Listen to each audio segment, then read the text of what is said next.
Anywhere you go, anywhere you go, you belong. Anywhere you say, anywhere you say, anywhere. Hello friends, আমি সৃষ্টি আবারও চলে এসেছি তোমাদের প্রিয় চ্যানেলে লেটস গো উইথ সৃষ্টি। আজকে আমি পৌঁছে গেছি নন্দনে অনুষ্ঠিত হচ্ছে লিটল ম্যাগাজিন মেলা, সেখানে চলে এসেছি। তো আসো তোমাদের এই লিটল ম্যাগাজিন মেলাটা আমি ঘুরিয়ে দেখাই।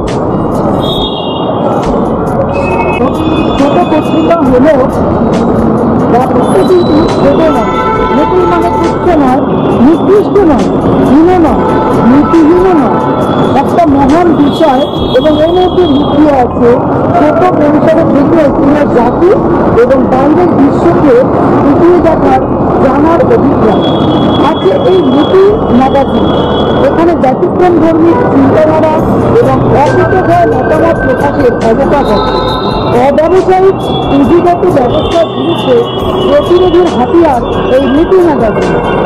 লিটল ম্যাগাজিনের সূত্রপাত ঘটে র্যালিস ওয়াল্টো এবং মার্গারেট ক্লার্ক সম্পাদিত দি ডায়াল পত্রিকার মাধ্যমে। এটি বোস্টন শহরে 1805 খ্রিস্টাব্দে প্রথম প্রকাশিত হয় ইংরেজি ভাষাতে। এরপর ভিক্টোরিয়া পুঁজিবাদী ব্যবস্থার বিরুদ্ধে ইংল্যান্ড থেকে প্রকাশিত হয় প্রায় সমসাময়িক কালে দ্য স্যাভন। এছাড়াও ভারতবর্ষে যে সমস্ত লিটল ম্যাগাজিন আমরা পরে পেয়েছি তার মধ্যে সর্বপ্রথম হল 1914 সালে প্রথম চৌধুরীর সবুজ, তারপরে 1923 সালে কল্লোল এবং 1872 সালে সাহিত্য সম্রাট বঙ্কিমচন্দ্র চট্টোপাধ্যায়ের বঙ্গদর্শন।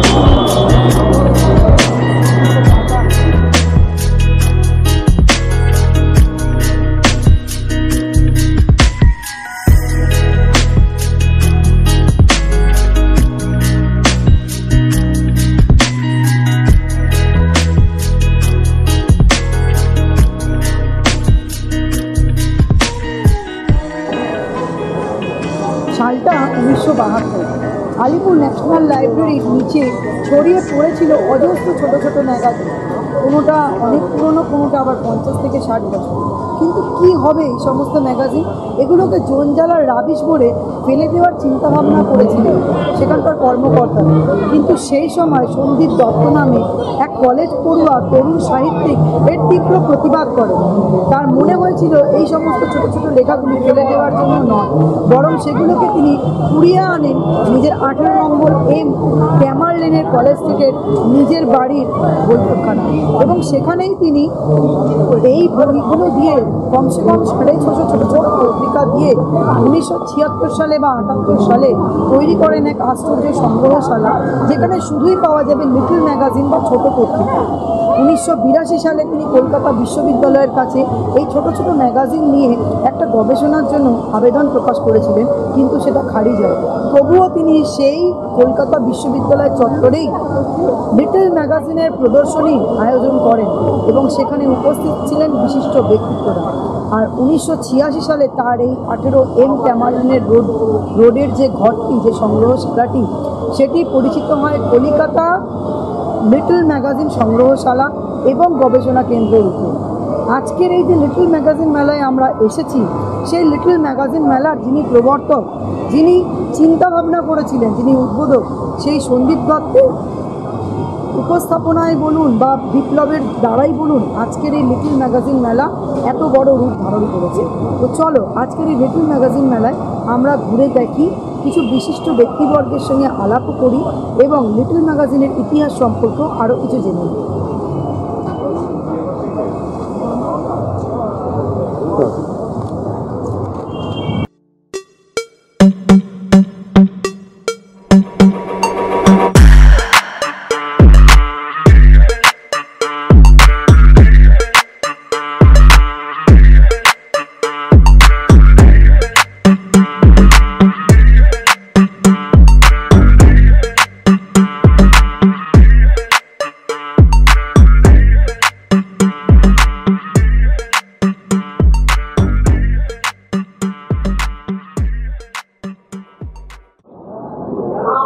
ঘুরতে ঘুরতে মুহূর্তে আমি চলে এসেছি প্রিয় চিত্রসাথী কলকাতার স্টলে, আর সেখানে আমার দেখা হয়ে গেল আমাদের সবার প্রিয় রাজকুমারদার সাথে। পেশায় সাংবাদিক, কিন্তু একাধারে অভিনেতা এবং হ্যাঁ সাহিত্যপ্রেমী তো অতি অবশ্যই। তো চলো ওনার থেকেই মেলার ব্যাপারে আমরা কিছু জেনে নিই। রাজকুমারদা, সবাইকে নমস্কার। রাজকুমার দাসের পক্ষ থেকে সবাই ভালো থাকবেন। বলুন কি জানতে চান? ছোট আর সংক্ষিপ্ত ব্যাপার, এই যে আপনি পেশায় সাংবাদিক, অথচ একটা লিখিত ম্যাগাজিন মেলার সাহিত্যের নিয়ে আপনার যে এই চেতনা বা আপনার যে ভালোবাসা, এটা কীভাবে প্রথমত কথা, সাহিত্যের মাধ্যমে কিন্তু সব কিছুর সাথে ওতপ্রোত জড়িত। আপনি সাহিত্যের সাথে কিন্তু চলচ্চিত্র জড়িত, সাহিত্যের সাথে কিন্তু অন্যান্য আমাদের কাজের যত সব কিছুই জড়িত। সাহিত্য বাদ দিয়ে কিন্তু আমরা জীবনের মানে চলাফেরা করবো সাহিত্যের সব কিছু নিয়ে। সুতরাং আমি ছোটোবেলা থেকে কবিতা লিখতাম। তো কবিতা আমার এখনো পর্যন্ত প্রায় 1000-এর ওপর কবিতা বিভিন্ন লিটল ম্যাগাজিন এবং দৈনিক বিভিন্ন ব্যবসায়িক ম্যাগাজিনে প্রকাশিত। সুতরাং সেই থেকে সাহিত্য, শুধু যে সাহিত্যপ্রেমী বা একাধারে অভিনেতা তাই নয়, পেশায় সাংবাদিক এবং ভুল করেছি বন্ধুরা, পেশায় কবি এবং উনি কবিও বলেন। আচ্ছা, তো তোমার এই যে স্টল, এখানে স্টলে কী কী ধরনের বই মানে বন্ধুরা বই অ্যাভেলেবল? আমাদের স্টলে সব ধরনের বই রয়েছে, মানে কবিতার বই বেশি রয়েছে, কারণ কি বেশিরভাগ তরুণ সমাজে তরুণ যুবকরা বেশিরভাগ কিন্তু কবিতাতেই শুরু করে। অনেকে প্রেমে ব্যাঘাত দিয়ে কবিতা লেখে, অনেকে ভালোবেসে কবিতা লেখে, তো কবিতা দিয়েই শুরু হয়। তো আমাদের স্টলে বেশিরভাগ কবিতার বই রয়েছে, গল্পের বই রয়েছে, অনুগল্পের বইও রয়েছে, যে যেরকম চাইবে। মানে যেরকম এখানে সবাই আসেন, কেউ কিনতে আসেন, কেউ দেখতে আসেন, কেউ বুঝতে আসেন, কেউ ঘুরতে আসেন, তো কিরকম ধরনের বইয়ের ডিমান্ড থাকে? মানে একজন লেখক হিসেবে যদি বলি, তাহলে লেখকের কাছে কিন্তু সব ধরনের বই কিন্তু লোকে খোঁজে, যার যেটা ভালো লাগে। আমাদের কী বলবো, পাঁচটা আঙুল যেরকম সমান নয়, ঠিক সেরকম কিন্তু লেখক পাশাপাশি কিন্তু পাঠকদেরও পাঁচটা রুচি নিয়ে আসে। তো সবার রুচিকে আমরা কী বলবো সাধুবাদ জানাই, এবং সেই রুচির সাথে আমাদের সব রকমের 5 মিশালি পাওয়া যায়। বাচ্চাদের কোনো স্পেশাল? বাচ্চাদের এখনো পর্যন্ত আমরা কিছু করিনি কিছু, তবে ইচ্ছে আছে বাচ্চাদের নিয়ে কাজ করা।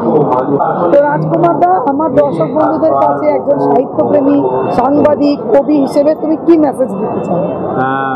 নমস্কার, বা আমরা এই মেসেজটাই দিতে চাই যে সাহিত্যকে ভালোবাসুন, কবিতাকে ভালোবাসুন, গল্প করলেও গল্পকে ভালোবাসুন, এবং লিটল ম্যাগাজিন মেলা, যেটা পশ্চিমবঙ্গ সরকারের থেকে আয়োজন করা হয়েছে বাংলা একাডেমি চত্বর, রবীন্দ্র সদন চত্বরে, লিটল ম্যাগাজিন মেলায় আসুন। এখানে ভ্যারাইটিস আপনারা বই পাবেন, শুধু আমাদের স্টলে নয়, যে কোনো স্টলে আপনারা খুঁজলে হয়তো আপনার মনের মতো আপনার প্রিয় বই বা প্রিয় লেখকের বই আপনার পেলেও পেতে পারেন। অনেক অনেক ধন্যবাদ তোমার রাজকুমারদা, খুব ভালো থাকো তুমি এবং যত সাহিত্যপ্রেমী আছে সবাই, তার সাথে সাথে বছর বছর চলতে থাকুক আমাদের এই লিটল ম্যাগাজিন মেলা। তো চলো বন্ধুরা, আরও কিছু বিশিষ্ট ব্যক্তিবর্গের সঙ্গে তোমাদেরকে আলাপ করিয়ে দেবো বা কথা বলিয়ে দিই।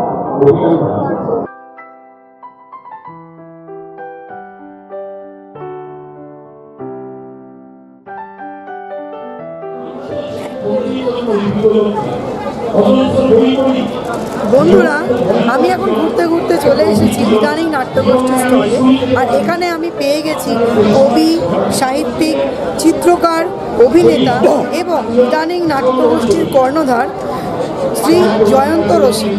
দাদা নমস্কার। আপনাকে পাওয়া মানে সত্যি খুব সৌভাগ্য, আপনার সঙ্গে আলাপ হলো আমার এই লিটল ম্যাগাজিন মেলায় ঘুরতে ঘুরতে। তো লিটল ম্যাগাজিন মেলার সাহিত্যের এই যে ইতিহাস, মেলার যে বা এর উৎপত্তি, এই সম্পর্কে যদি আমার দর্শক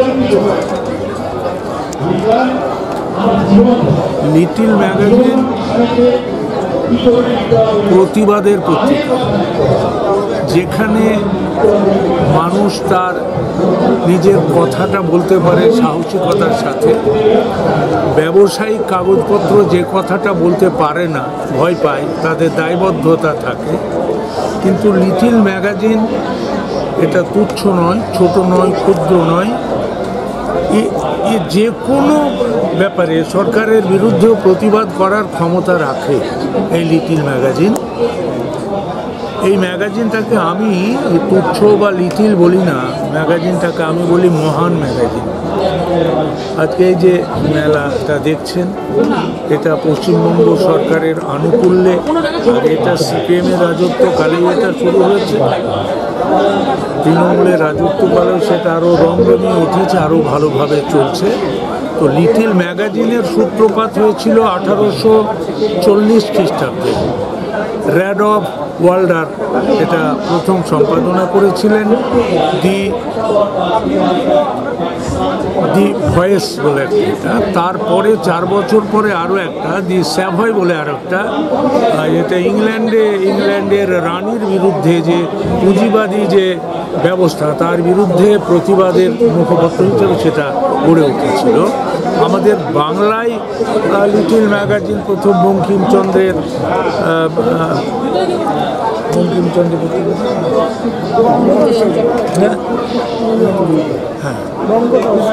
বঙ্গদর্শন পত্রিকা দিয়ে শুরু হয়েছে। তারপর প্রমথনাথ চৌধুরীর পত্রিকাটা 913 খ্রিস্টাব্দে শুরু হয়েছে। তারপরে আরও অনেক। আপনি যে বই লেখেন আজও পর্যন্ত আপনার কতগুলি প্রকাশিত এবং অপ্রকাশিত বই, আপনার লেখা আপনি কীরকম ধাঁচে লিখতে ভালোবাসেন? আমার লেখা বলতে তো প্রথমত আমি কবিতা দিয়ে শুরু করি, তারপর একটা যেহেতু নাট্যগোষ্ঠীর আমি সম্পাদক পরিচালক, এই নাট্যগোষ্ঠীটা 49 বছর অতিক্রম করেছে, 50 বছরে পড়েছে। আমরা এই বছর থেকে 2004 সালে আমরা এটার গোল্ডেন জুবিলি, এটার আমরা সারা বছর ধরে উৎসব পালন করব। তা মোটামুটি নাটক, উপন্যাস, কবিতা, গল্প, প্রবন্ধ ইত্যাদি মিলিয়ে 62খানা বই আমার প্রকাশিত হয়েছে। অপ্রকাশিত এখন অনেক আছে। খুব ভালো লাগলো আপনার সঙ্গে কথা বলে। তা আমার দর্শকদের কাছে আপনি যদি কিছু স্পেশাল কিছু মেসেজ দিতে চান প্লিজ। আজকে মেসেজ বলতে গেলে তো মানুষ সত্য কথা বলতে ভুলে গেছে, মানুষ তো প্রতিবাদ করতে ভুলে গেছে, মানুষ মানবতার জায়গাগুলো ভুলে গেছে। যে প্রথমে তো মানুষকে সাম্য, মৈত্রী, ঐক্য এবং মানবতার কথা বলতে হবে, মানুষকে ভালোবাসতে হবে। আমাদের স্বামী বিবেকানন্দ বলেছেন, জীবে প্রেম করে যেই জন সেই জন সেবিছে ঈশ্বর। তো জীবে প্রেম করুন, তার আগে মানুষকে ভালোবাসুন, মানুষের পারলে উপকার করুন, কখনো অপকার করার চেষ্টা করবেন না। এইটুকুই বলুন। অনেক অনেক ধন্যবাদ দাদা, ভালো থাকবেন। ভালো লাগলো আপনার সঙ্গে আলাপ হয়ে। আর সবাইকে আমি বলেও দিলাম যে আপনার নাম জয়ন্ত রসিক, আপনার লেখা কিছু কিছু বই পড়ে যদি আমারও দর্শকেরা আরও অনুপ্রাণিত হন। চলো বন্ধুরা, আপনার নামটা বলেছেন? আমার নাম সৃষ্টি। তৃষ্ণা না সৃষ্টি? সৃষ্টি, সৃষ্টি। চলো বন্ধুরা, আরও আমরা ঘুরে দেখি লিটিল ম্যাগাজিন মেলা।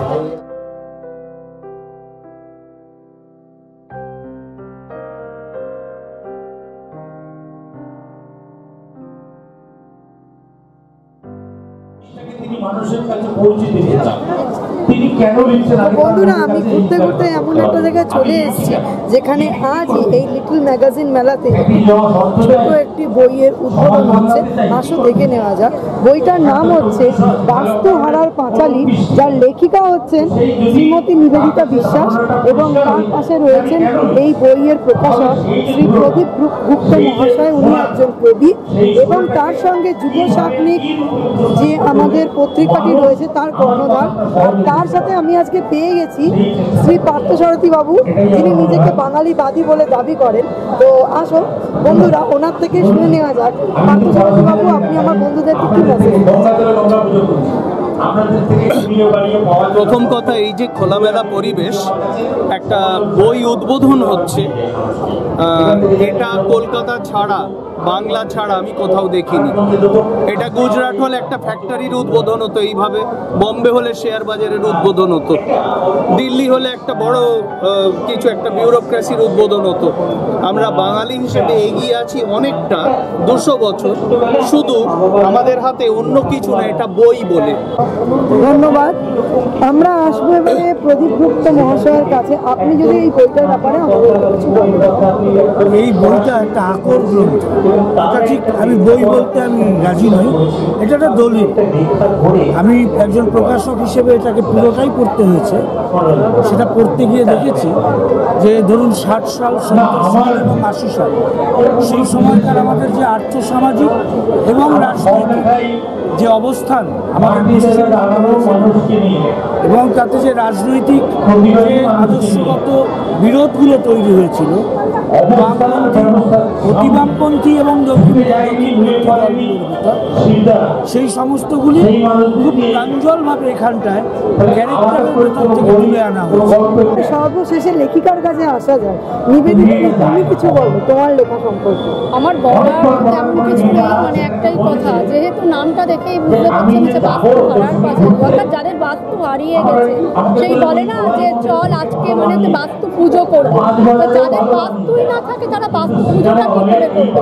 তাই এক রাত্রির মধ্যে কয়েক ঘন্টার নোটিসে সমস্ত কিছু ছেড়ে দিয়ে যখন কিছু মানুষ একেবারে নৌকা যোগে ওপার বাংলা থেকে এই বাংলায় চলে আসে, তারপরে সে খাবে কোথায়, থাকবে কোথায়, তার কোনো জায়গা থাকে না।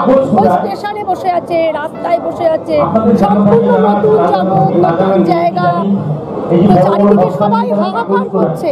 তো এই যে একটা পরিস্থিতি, শুধুমাত্র আত্মসমাজের পরিস্থিতি না, একটা মেন্টাল ট্রমাও তৈরি হয় যে আমি আমার এতদিনের সমস্ত কিছু স্থাবর অস্থাবর সম্পত্তি একেবারে মুখের কথা, এটা মুখিত না, একেবারে ছেড়ে দিয়ে আমি নতুন জায়গায় চলে যাচ্ছি, কিন্তু সেখানে আমারই মতো লক্ষ লক্ষ হাজার হাজার লোক দাঁড়িয়ে আছে। এরপরে আমি কি করব, কোথায় যাব? আমি বর্ডার ক্রস করছি, একটু জলও নেই কাছে, ছিল ঘরের নারায়ণ, শুধু সেটাকে হাতে করে আমি নিয়ে আসছি, সঙ্গে একটা কাচের ভর্তি গ্লাস ছিল, তো সেটাকেও যে ছুঁড়ে ফেলে দিতে হয়েছে। এই যে জিনিসগুলো এত মেন্টাল একটা ট্রমা সৃষ্টি করে, একটা চাপের সৃষ্টি করে, হ্যাঁ, সেইগুলোকেই আমি তুলে ধরার চেষ্টা করেছি। খুব ভালো লাগলো, খুব ভালো লাগলো নিবেদিতাদি তোমার সঙ্গে কথা বলে। আমার বন্ধুদেরকে তোমরাও পারলে নিবেদিতাদির এই বইটা অবশ্যই বাস্তু হারার কাছে স্টল থেকে 403 আর বইমেলাতেও আসতে চলেছে ওদের স্টল, 143 নম্বর স্টল। তো তোমরা বইমেলা থেকেও অ্যাভেল করতে পারো।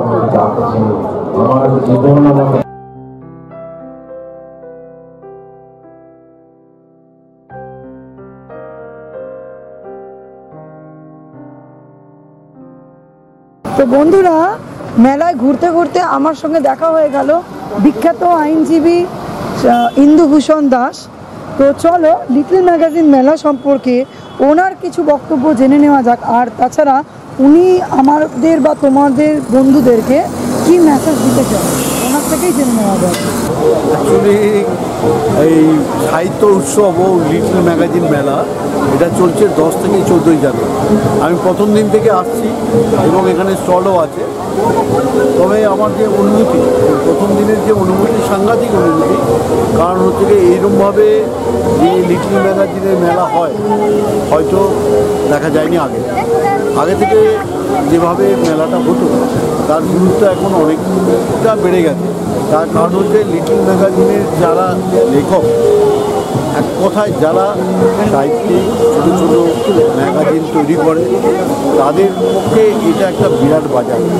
এবং এই বাজারটাকে মধ্যে তারা যেভাবে ব্যবসা আক্ষরিক করতে যে বই বিক্রি হচ্ছে ওইভাবে না, এই ব্যবসাটা হচ্ছে গিয়ে সাহিত্য চর্চার যে ব্যবসা, যে মানুষ ছোটো ছোটো ম্যাগাজিনগুলো কিনছে এবং তার ভাব আদান প্রদান করছে, বিভিন্ন লোকের সঙ্গে আদান প্রদান হচ্ছে, এই যে শিক্ষা, এটাকেই বলছি আমি মেলা।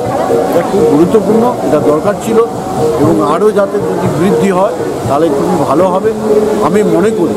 আমি একজন আইনজীবী, শুধু তাই নয়, আমি একটু সিনেমার সঙ্গে জড়িত আছি এবং লেখাও আগে করতাম, কিন্তু দেখতে পাচ্ছি এগুলোর একটা মূল জায়গাটা হচ্ছে কি এই মেলা, এই মেলাটা না হলে মানুষের মধ্যে আদান প্রদানটা ঘটবে না। আমার মনে হচ্ছে এটা সার্থক হয়েছে এবং দিনের পর দিন এটা অনেক আগে থেকেই যেটা হয়েছিল, এটা শুধু এই 5 বছর ধরে হচ্ছে না, এটা যুগ যুগ যুগ ধরে হয়ে আসছে এবং আমি বলবো যে এই মেলাটা কিছু সার্থক রূপ আগামী প্রজন্মের কাছে নিয়ে যাবে। বলবো আপনার লিটল ম্যাগাজিন যেখানে যেখানে হবে বা যেখানে বই মেলা হবে বা যেটা সাহিত্য উৎসব হবে সেখানে আপনারা যোগদান করুন এবং যোগদান করে ভাব বিনিময় করুন, এটাই আমি চাই।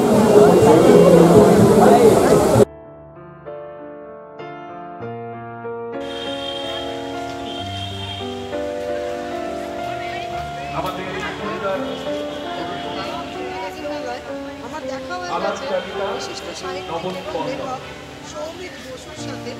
তো আসুন ফ্রেন্ডস, জেনে নেওয়া যাক লিটল ম্যাগাজিন মেলার ইতিহাস সম্পর্কে কিছু কথা।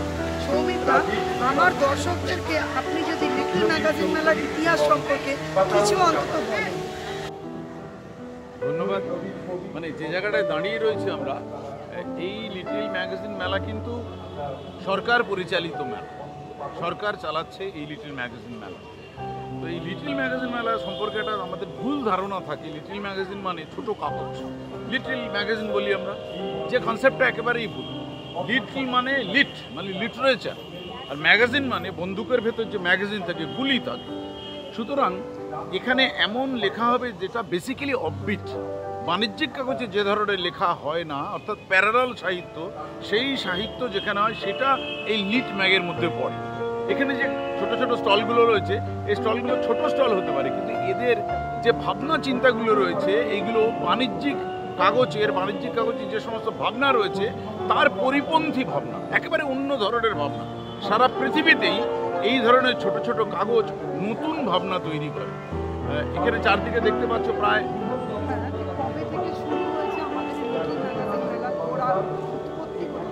এই লিটল ম্যাগাজিন মেলা, এর আগে যে মাখন সরকার ছিলেন তারা গ্রন্থ মেলা করছে, দীর্ঘদিন ধরে গ্রন্থ মেলা করছে এবং সেটা পশ্চিমবঙ্গ সরকার দ্বারা পরিচালিত হতো। পরবর্তীকালে তারা এই মেলাটারই নাম দেয় লিটল ম্যাগাজিন মেলা। এই ম্যাগাজিন মেলাটা কিছুদিন এখানে হওয়ার পরে নিয়ে যাওয়া হয়েছিল সল্ট লেক। সেখানে দেখা গেল যে সেখানে পস এলাকাতে মানুষজনের লিটল ম্যাগাজিন সম্বন্ধে ততখানি আগ্রহ নেই, কমন পিপল সেখানে জোগাড় হচ্ছে না। কেউ একজন ব্যক্তিত্ব যিনি একদম কর্ণধার ছিলেন প্রথম দিন থেকেই এই লিটল ম্যাগাজিন মেলা বা যাদের উদ্যোগে এরকম কিছু ব্যক্তিত্ব। সবচেয়ে বড় কথা ছিল যে আমাদের যে মুখ্যমন্ত্রী ছিলেন বুদ্ধদেব ভট্টাচার্য, নিজে লেখক ছিলেন, শুধু লেখক নন, তিনি মানে লেখকদের পৃষ্ঠপোষকতা করতেন। তার ভাবনাতেই লিটল ম্যাগাজিন মেলাটার উদ্ভব, সেই ভাবনাটাই ধীরে ধীরে বিস্তৃতি লাভ করেছে। আজ যে এই লিটল ম্যাগাজিন মেলায় 700 লোক কবিতা পড়ছে বা গল্পে অংশগ্রহণ করছে, এটা সম্ভবত পৃথিবীর সবচেয়ে বড় মেলা, যেখানে এত সংখ্যক লেখক 700 লেখক অংশগ্রহণ করছে, এটা ভাবাই যায়। সত্যি অভাবনীয়, সত্যি অভাবনীয়। খুব ভালো লাগলো সৌমিকদা আপনার সঙ্গে কথা বলে, খুব ভালো থাকবেন। আর আমার দর্শকরাও আশা করি আপনার এই রকম কথা শুনে লিটল ম্যাগাজিন বা লিট ম্যাগজিনের ওপরে আরও অনেক অনেক বেশি আগ্রহী হবে এবং সাহিত্যের প্রতিও তারা আগ্রহী হবে। ধন্যবাদ, অনেক ধন্যবাদ। আমার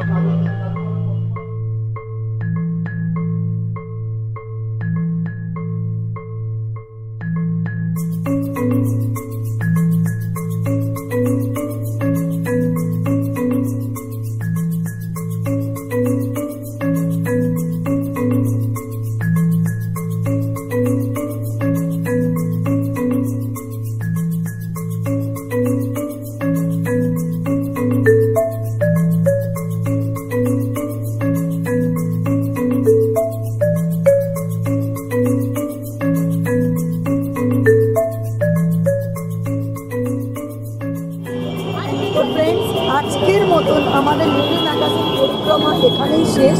আর সবার শেষে আমি পেয়ে গেলাম আমাদের ছোট্ট বন্ধু, যার নাম হচ্ছে উজান। উজান, হ্যাঁ বলো ফ্রেন্ডসদেরকে। আর তোমার এই মেলায় এসে কেমন লাগছে? তাহলে কি করতে হবে এই মেলায় আসলে? প্রচুর পরিমাণে গীতের বই আর গল্পের বই পাওয়া যায়, এখানে এসে সবাই কিনতে পারবে, খুব মজা হবে। আর কি করতে হবে? বইগুলো কেনার পরে আমাদেরকে পড়তে হবে, রাইট। ছোট্ট বাচ্চা উজান, আমাদের উজান মাস্টারও মেসেজ দিল। তাহলে বন্ধুরা, এই মেসেজটা তোমাদের সবার জন্য। বইকে ভালোবাসো, সাহিত্যকে ভালোবাসো, আরও আরও আরও তোমরা পড়তে থাকো আগ্রহ নিয়ে, যাতে আমাদের এই ছোট্ট ছোট্ট ম্যাগাজিনের ছোট্ট ছোট্ট লেখা, যেগুলো আমাদের সমাজের চিন্তাভাবনাকে বদলে দিতে পারে, এই একটা যে বিপ্লব, এর সঙ্গে এসো আমরা সবাই মিলে দাঁড়াই। তো চলো, আজকের মতো আমার ব্লগ এখানেই শেষ। খুব ভালো থাকো, খুব হ্যাপি থাকো, stay happy, stay healthy and keep smiling.